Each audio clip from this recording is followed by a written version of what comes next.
Well, they're in there. The whole gang. So you were right. Thought we were getting drowned for nothing, did you? Listen to that cough of yours. Spare me the bedside manner, Doctor. I wish that's what it was. You shouldn't be out in this. I thought we'd agreed. What? Tonight is the climax of 3 months' work, and you seriously expected me to stay at home with a warming drink? I'm fine. When did you last eat a proper meal? Or get a decent night's sleep? I tell you I can cope with it. Do you think I don't know what you've been using to help you cope with it? Holmes! Holmes!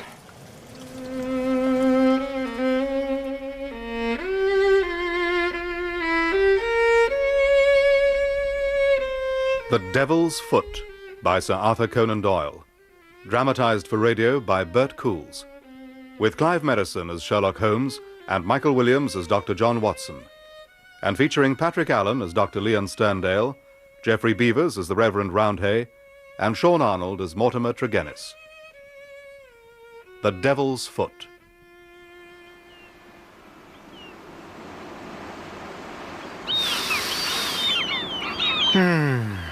Just smell that air. The best medicine in the world.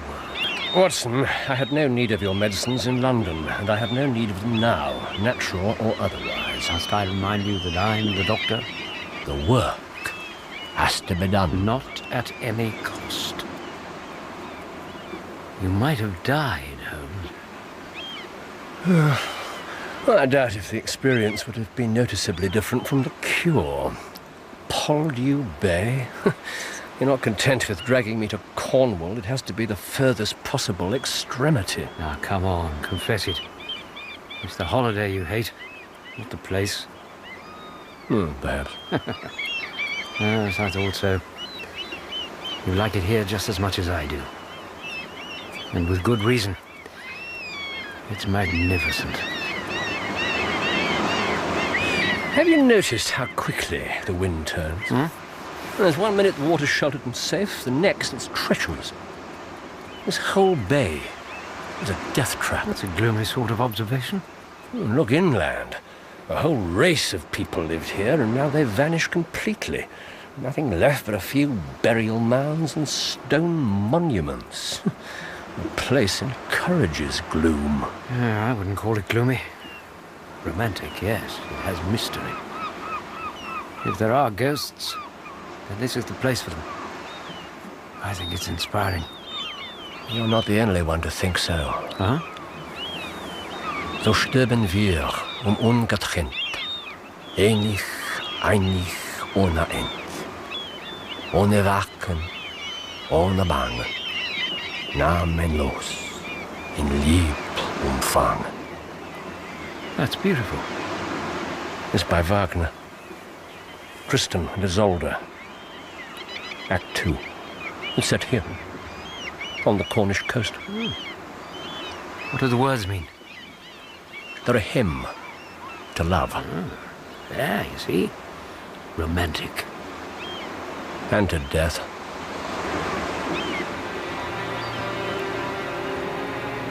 So let us die and never part, together for the rest of time. No more waking, no more fearing, nameless, endless, loving, sharing, existing only in each other, wrapped in love and death and darkness.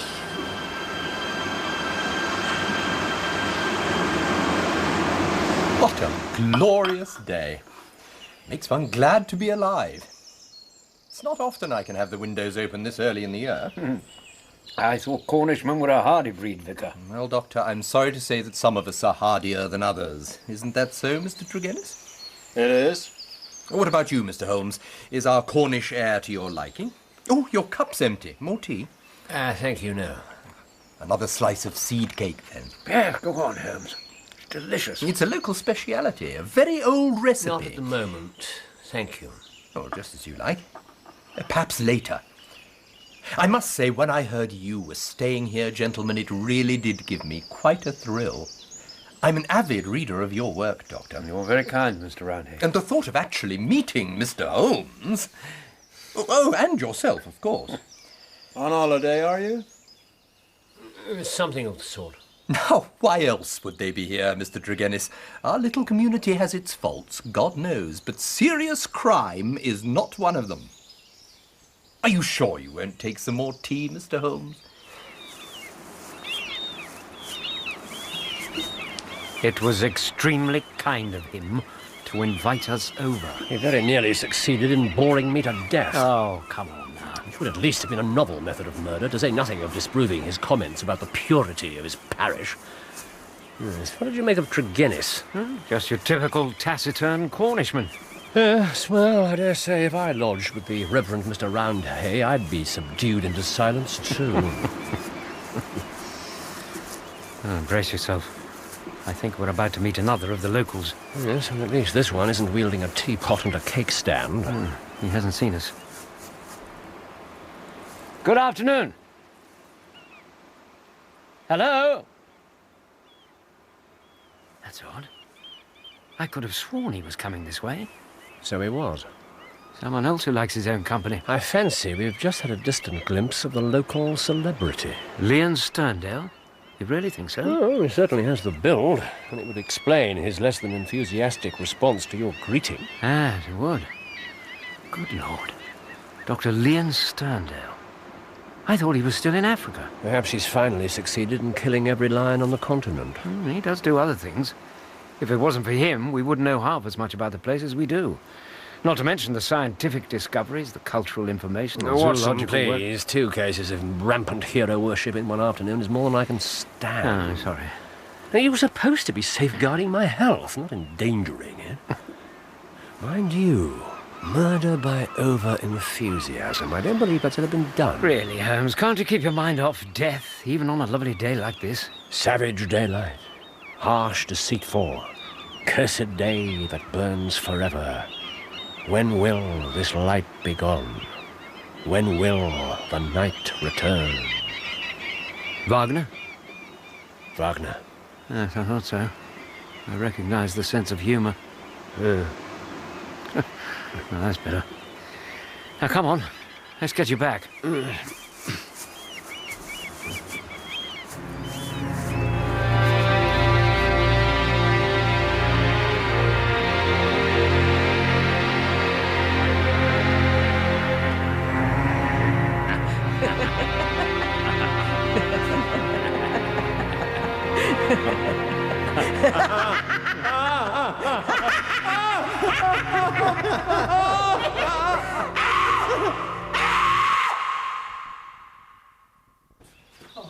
Mr. Holmes. Mr. Roundhay, Mr. Tregennis, what's happened? It's a special providence that you're here, Mr. Holmes. That's right enough, sir. What has happened? Gentlemen, Mr. Holmes has been very ill. He's here to rest. But, Doctor, the most extraordinary and mysterious affair has occurred. When I left them last night, they were well and happy. This Details, morning... gentlemen, details! Doctor, I appreciate your attitude, but Mr. Holmes, in all England, you're the one man we need. Mr. Tregennis, how did you hear about this tragedy? I was out for a walk before breakfast. I met Dr. Richards, and he was on his way there. To Tredanick Water. That's the name of the house. Yes, he told me he'd been sent for. I went with him, naturally. Did he know what was wrong at that stage? No. Who sent for him? Watson, why aren't you taking notes? Holmes, you're not up to this. Nonsense. Mr. Tregennis. It was Mrs. Porter, the housekeeper. She made the discovery. She did, sir. And when I'd seen it for myself... Well, the poor devil came back home to the vicarage, and I brought him straight to you. Easy, Mr. Tregennis.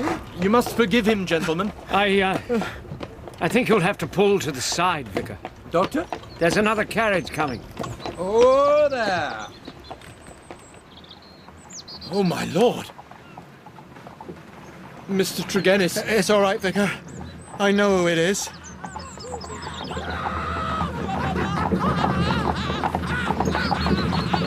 Oh, God. George and Owen, my brothers. They're taking them to Helston, to the lunatic asylum. The look on their faces. As if they'd seen some unspeakable horror. My sister's face was the same, Doctor. Exactly the same. God rest her soul.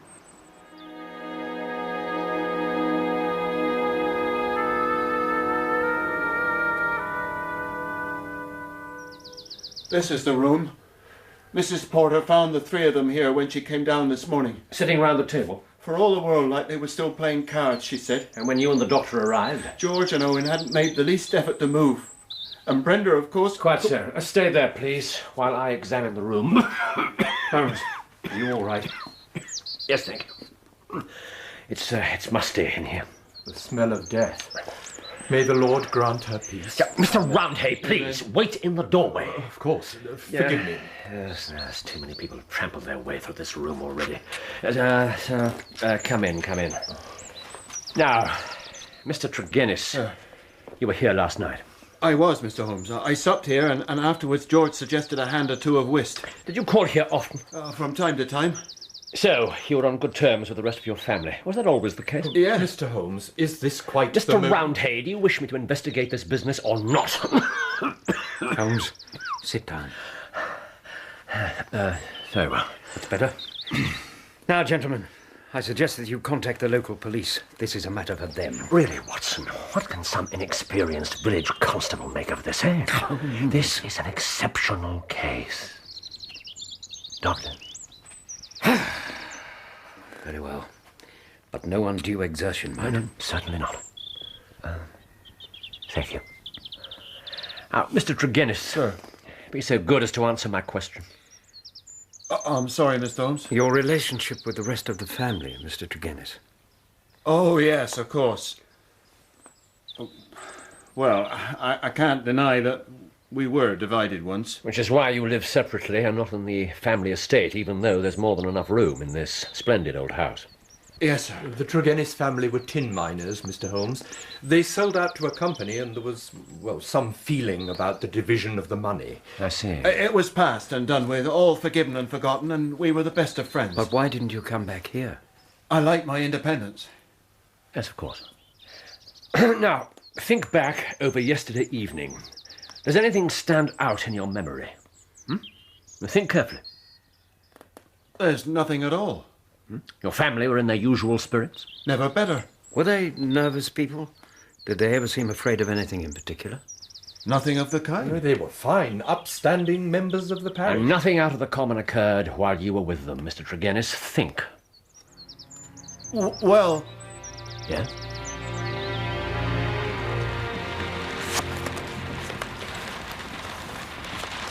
George? What's wrong? I've dealt him another losing hand, that's what's wrong. No, it's not that. I thought... What, George? I was sure I saw someone out in the lawn. Where? Can you see anyone, Mortimer? I'm not sure. George? No, can't see a thing now.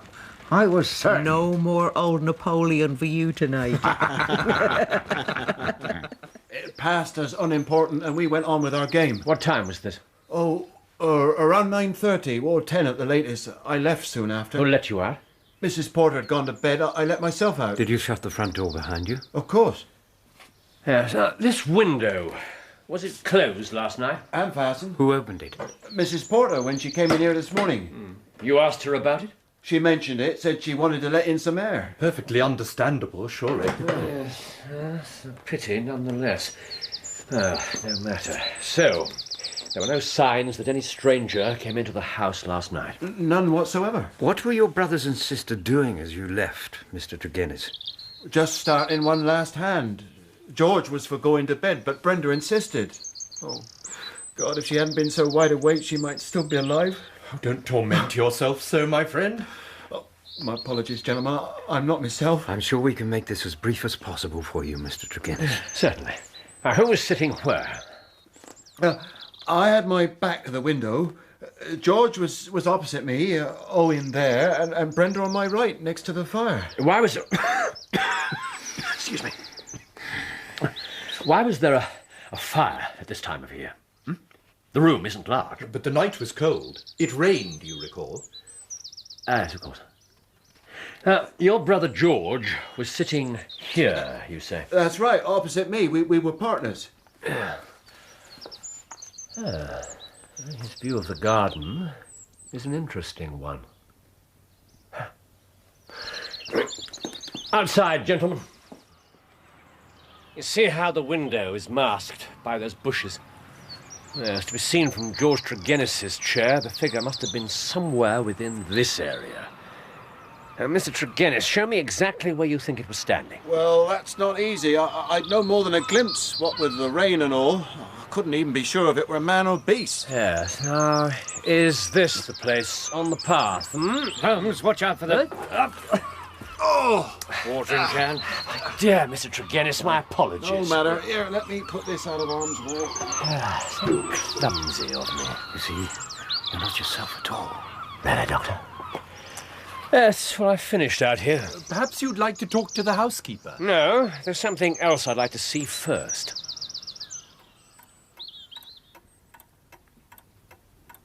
She must have been a beautiful woman. That she was, Doctor. And now look at her face. This is just the vessel, my friend. Her soul is at peace. Did Dr. Richards examine her, Mr. Tregennis? He did, sir. With what result? He couldn't find any signs of injury or illness. He said as far as he was concerned, she should still be alive. Was he able to estimate the time of death? He reckoned she'd been gone about 6 hours, Doctor. 6 hours? About that, I'd say, Mortimer. But Yes.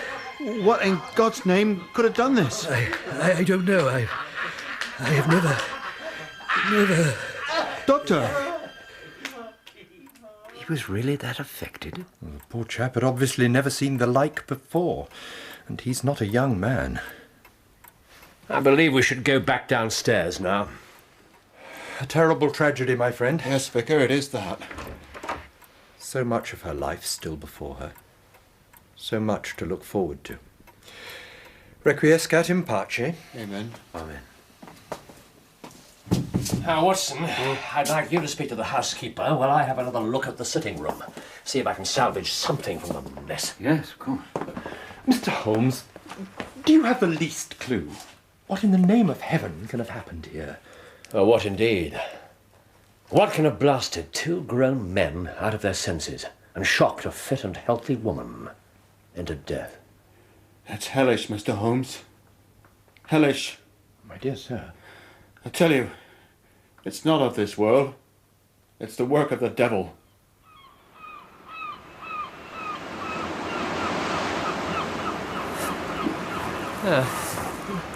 Let's sit here for a while.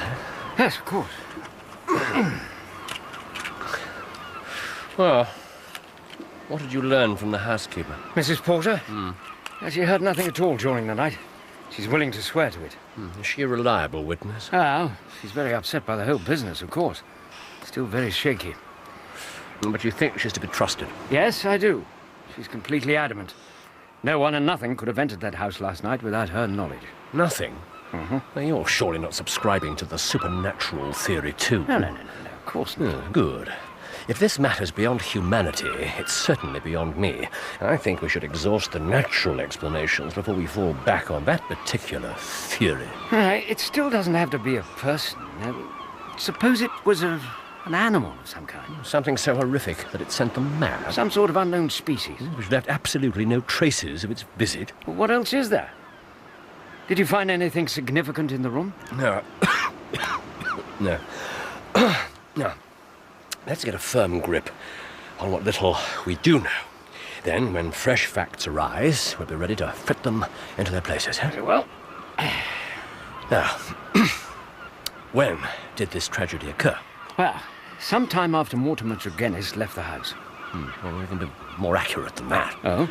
Whatever took place, it happened immediately after he left the room, at the most a few minutes afterwards. How can you be so sure? Well, the cards were still on the table. They hadn't changed their positions or even pushed back their chairs. That's right. But Tregennis said... just a moment. Yes, here we are.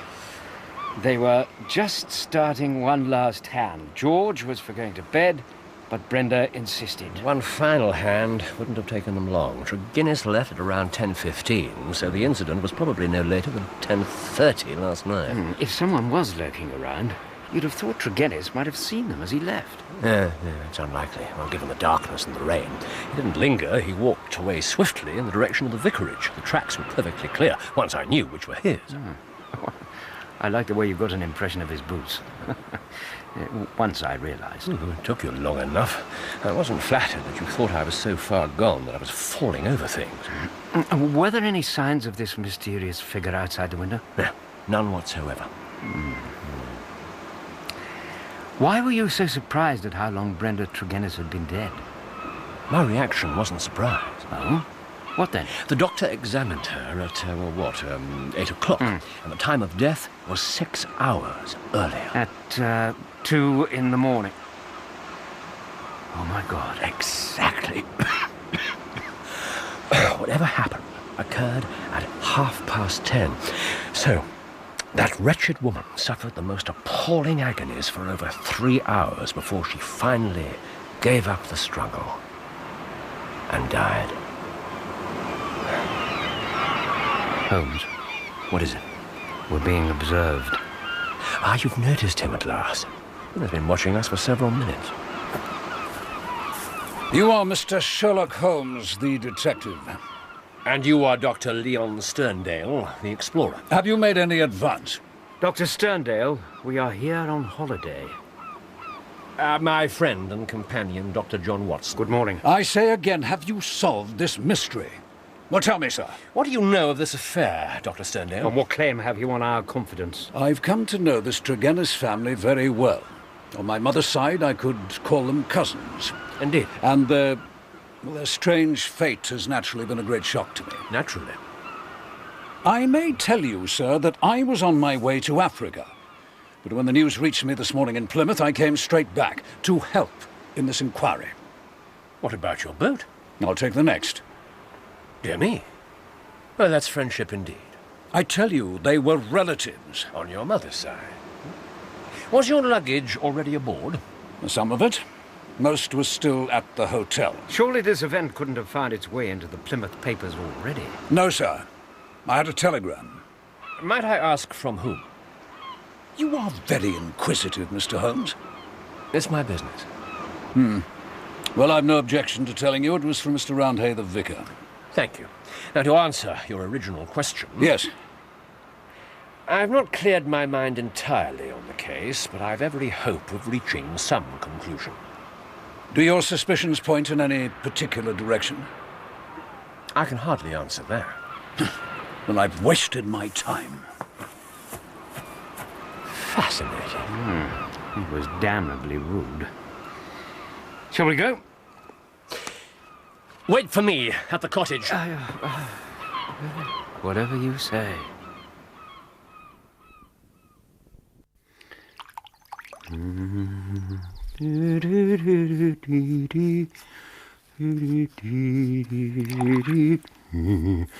A policeman's lot is not a happy one. Happy one.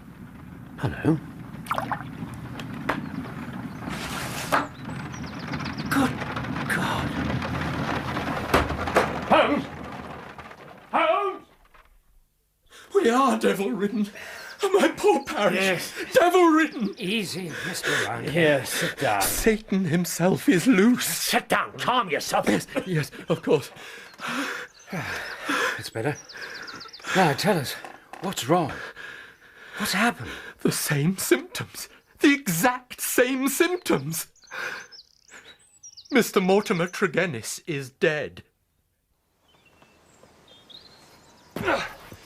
You're sure nothing's been touched? Nothing? Nothing. I gave strict orders. Excellent. Good God. He has this room and the bedroom above. Have you sent for Dr. Richard? And the police. Yes, well, they must work fast before they arrive. Has that window been open all night? No, my maid did it this morning. I thought you said that nothing had been touched. But the atmosphere was horrible. Yes. Look at this lamp. Oh, it's run dry. The wick's burning. Smells dreadful. Now, Watson, don't touch it. Your notebook. Oh, Vicar, was it your maid who found the body? Yes, poor girl. Yes, where is she now? I sent her back to bed. She was dreadfully pale. I may need to speak to her later. Watson? Ready? Ready? Very good. Now, the lamp, as you said, still flaring. There's no oil. Wick burned down to just under half its depth.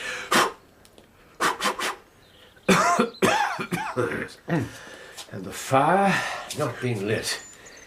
Dead man fully clothed but dressed in a hurry. Had his bed been slept in? Yes, it had.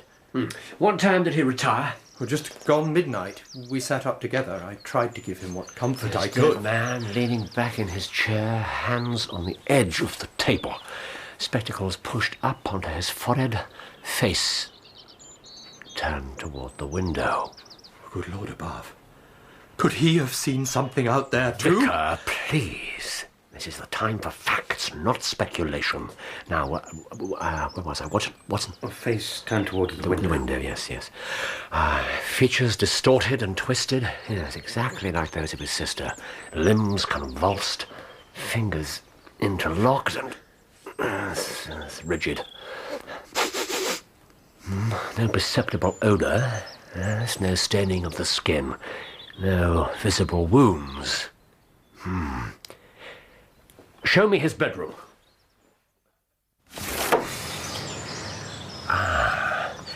Watson, an envelope. Quickly. Here. Thank you. Flint. Excellent. Any notes for up here? No. Ah, I can see Dr. Richard's carriage. And then I suggest you go and wait for him while I take another look downstairs. Holmes, surely you've looked at that lamp enough. Yes, almost, Doctor, almost. Envelope, please. Thank you.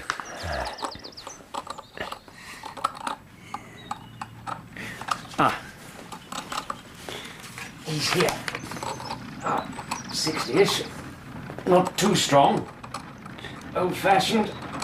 Set in his ways. Typical small village country doctor. Indeed. Good. Excellent. Any last note? Yes, one moment, my dear fellow. What did I miss? I wasn't looking at the doctor. This windowsill's far more interesting. What have you found? What I expected to find. Holmes! And that, I think, is everything. Is it finished? Exactly as you ordered. Splendid. Good walk? Yes. Most productive. Good. Right. Your result. This lamp is the exact duplicate of the one in Tregennis's room. It's the only sort they stock in the village shop. The oil? Same thing. That's supplied to the vicarage. Yes, excellent. Yes. And the timings? From a full reservoir of fuel, the oil runs out after 2 hours and 30 minutes. That's when the wick starts to catch. It takes another 15.5 minutes, give or take the odd second, for the wick to be burnt down as far as this. Yes, exactly the same amount of charring as on Tregennis's lamp. So the maximum time that one could have been burning was 2 hours and 45 minutes. We were there at 9. Subtract 2 3/4 hours and we get 6:15 in the morning. And that's the earliest the lamp could have been put on.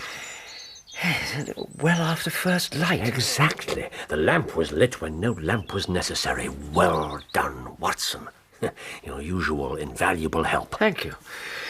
But I have to confess, I'm no nearer a solution. Why was the lamp lit?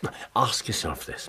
What are the common factors in both tragedies? The expressions of horror, the twisted limbs. What else? The victims were related. What else? Both occurred in closed rooms. Excellent. 2 more parallels. I can't see them. Exactly. Concentrate on another sense. I'm sorry, I don't understand. The atmosphere in each room. By God, you're right. The air at the Tregennis's was awful. The doctor felt ill, and so did the housekeeper. And so did the vicar's maid, and so did I, even hours afterwards, and with the windows open. Oh, you were most solicitous about my cough, and the final similarity. Combustion going on in the room. The Tregennis family had a fire. And the vicarage had a lamp. Of course. Some substance was burned in each case. Something placed in the fire and on the lamp. Brenda Tregennis was sitting right next to the fireplace. And she died. Her brothers were less affected. Mortimer Tregennis was sitting not a foot from the lamp. And he, too, died. It really is devilish. What can this substance be? It's this. Where did you get that? From the smoke guard on Mortimer Tregennis's lamp. There were ashes in the middle and these unburnt crystals around the edge. I took half. Half? Well, it's not for me to stand in the way of the official police force. The poison was there, if they had the wit to find it. Those appalling symptoms from just a tiny handful of crystals. It's hard to credit. There is one final test we can make. Yes, there is. We must light the lamp. And burn the crystals. Exactly. We will, however, take some precautions. The window's already open, and we'll have the door ajar as well. Now, Watson, if you'll sit just here, near the window, unless, of course, well, like a sensible man, you'll have nothing to do with this. If I say no, you'll do it alone, won't you? It's necessary. Then we'll see it out together. I thought I knew my Watson. Now, if you'll refill the lamp. Certainly. Yes, now my chair goes here. Yes, so we'll be facing each other. And at the slightest sign... Or at least when the symptoms seem The alarming. slightest sign, Holmes. Then either one of us must bring this experiment to an end. Well, with the window and the door open, we should have ample warning. Now, I'll light the lamp. Yes, now you take your seat, Doctor. Very well. Are you ready? Ready?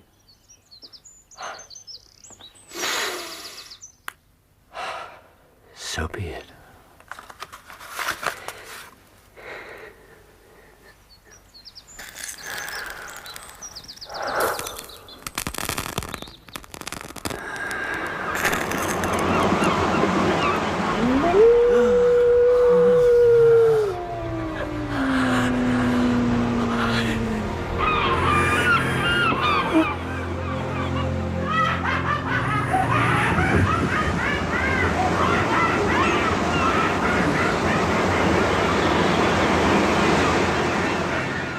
So let us die and never part. Together for the rest of time. No more waking, No more fearing. Nameless, endless, loving, sharing.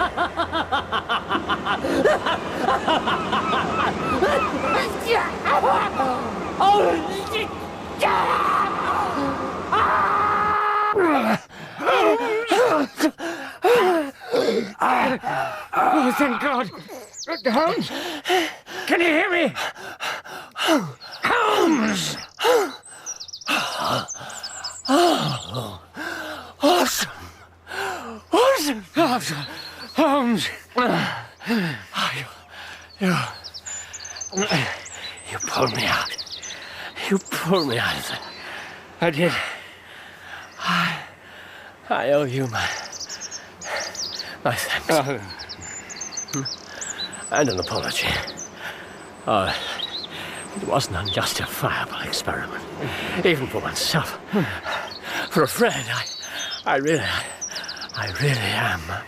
I'm very sorry. You know that it's my greatest joy and privilege to help you. It would be superfluous to drive us mad, my dear Watson. A candid observer would certainly declare that we were mad already.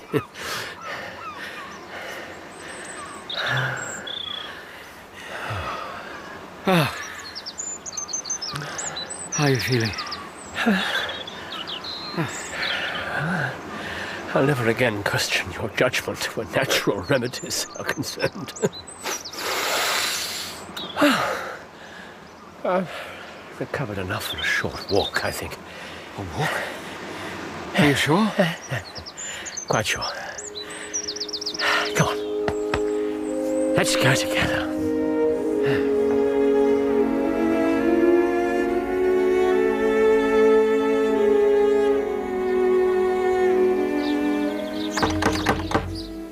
Are you sure about this?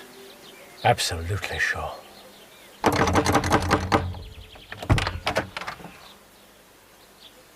I do not receive visitors. You'll receive us. It's as well that we talk here, in private, where there can be no eavesdropping. What can there be to talk about that requires such privacy? I think you know that. I've lived so long among savages and beyond the law that I've got into the way of being a law unto myself. You'll do well not to forget it. I've no desire to do you an injury. Nor are you, Dr. Sterndale, which is why I've come here and not to the police. What do you mean? You know perfectly well what I mean. And my next step depends entirely on the nature of your defense. My defense? My defense against what? Against the charge of killing Mortimer Tregennis. Do all your successes depend on this sort of bluffing? I depend only on the truth, sir. The facts. Facts such as your return from Plymouth. I came back to assist in the inquiries. Your reasons that unconvincing and inadequate. Facts such as your subsequent actions. After I refused to tell you my suspicions, you went to the vicarage. You waited outside it for some time and only then returned to your cottage. How do you know that? I followed you. I saw no one. That is what you may expect to see when I follow you.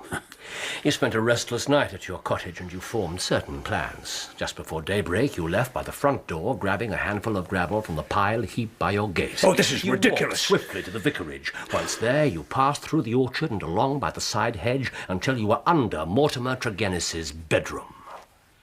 It was just daylight, but no one was awake. You took some of the gravel and threw it at the window. It took 3 handfuls before he opened it and looked down. You are the devil himself. Thank you for the compliment. Who's there? What do you want? Come down here, Tregennis. Unless you want me to bring you down. Wait there. He dressed hurriedly and came down to his sitting room. You entered by the window. There was an interview, a short one, during which you walked rapidly up and down. You were there. No one was You there. lit the lamp and added the crystals. Then you went out the same way you'd entered. Your final act was to smoke a cigar and stand by the window, watching what was happening inside.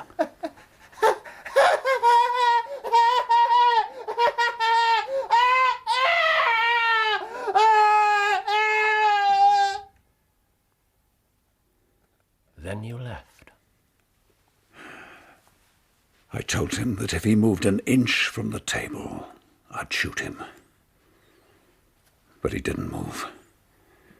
He was paralyzed at the sight of my revolver.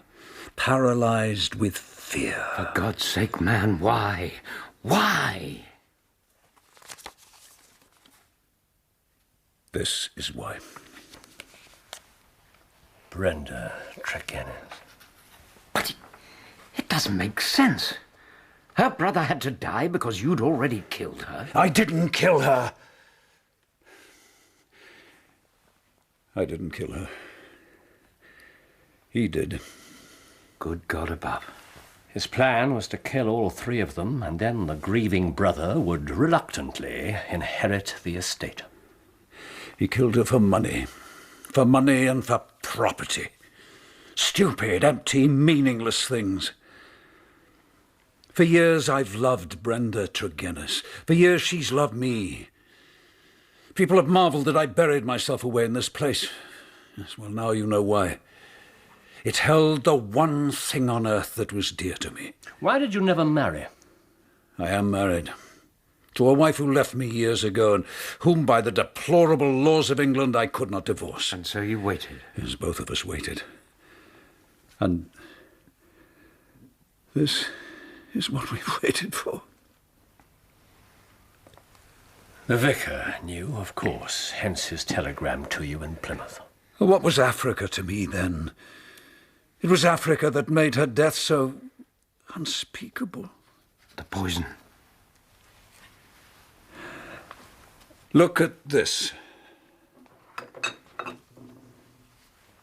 I understand that you're a doctor, sir. Yes, I am. Have you ever heard of this? Radix pedis diaboli. Devil's foot root. No, never. Holmes? No. Well, it's no reflection on you. I believe there's no other sample in Europe. The root itself is shaped like a cloven hoof. These crystals, well, I think you know what they do. It's used as an ordeal poison by a tribe in Western Africa. How in the world did Tregennis know about it? I told him. Well, for Brenda's sake, I was friendly with her brothers. I told him what it could do, and I showed him where I kept it. And when my back was turned, Mortimer Tregennis was a sly, subtle, scheming man. Only such a man could plan such a crime. As he left the sitting room, he passed the fireplace. It must have been the work of a second. And all that business about seeing someone outside the house? Lies. As false as his tears, all designed to divert our suspicion. He couldn't divert me. When I heard the details, I'd told no one else about the crystals. I knew at once who was responsible, and why, and what his punishment must be. Why didn't you go to the police? Tell them what you knew. My soul cried out for revenge. What he did to my love, it had to be done to him. Nothing else would be just. You stood and watched him die. Oh, my God, how he died. But my heart was flint. There's my story, gentlemen. You can take what steps you like. In all England, there's no man who sets less value on his life than I do. What were your plans? I had intended to bury myself in Central Africa. My work there's only half done. Go and do the other half.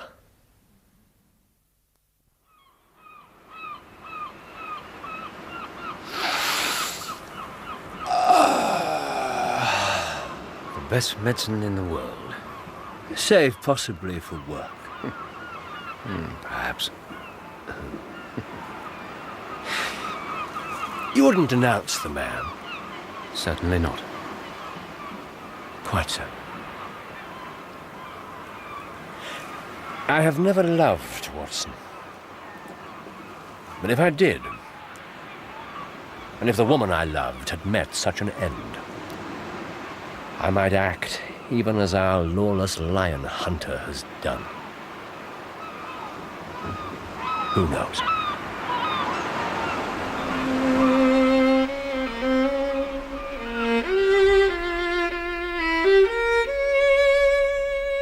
In The Devil's Foot, Sherlock Holmes was played by Clive Merrison and Dr. Watson by Michael Williams, with Patrick Allen as Dr. Leon Sterndale, Geoffrey Beavers as the Reverend Roundhay, and Sean Arnold as Mortimer Tregennis.